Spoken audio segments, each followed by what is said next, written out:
Welcome to Marketplace Wisdom, where timeless tales meet modern insights.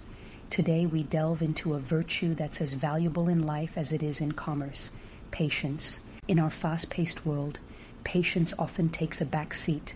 But in business, especially in the bustling arenas of African marketplaces, patience is more than a virtue. It's a strategy. Whether you're nurturing a startup or crafting a unique product, patience lays the foundation for quality, trust, and long-term success. It teaches us to wait for the right moment to perfect our craft and to understand our customers deeply. In a lively market in Zanzibar, there lived a young weaver named Ayo. Unlike others, Ayo took his time to weave his fabrics, infusing each thread with care and attention. Impatient vendors mocked him as they quickly sold their goods. But Ayo remained patient, perfecting each design.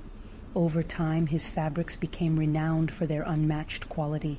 Travelers and locals alike sought Ayo's work, making him the most sought-after weaver in the market. His patience had woven a tapestry of success and respect. Like Ayo's fabrics, the most enduring successes are crafted with patience. In our Afropulse marketplace, discover artisans like Ayo, whose patience in their craft tells a story in every product.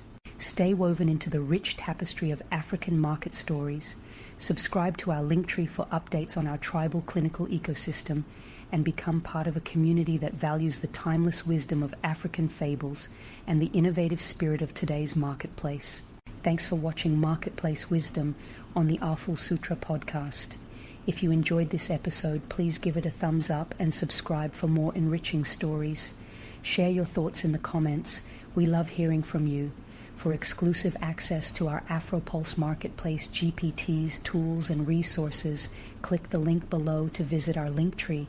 And don't forget to check out the Artful Sutra podcast for insightful discussions. Stay connected for upcoming episodes. And thank you for being part of our growing community.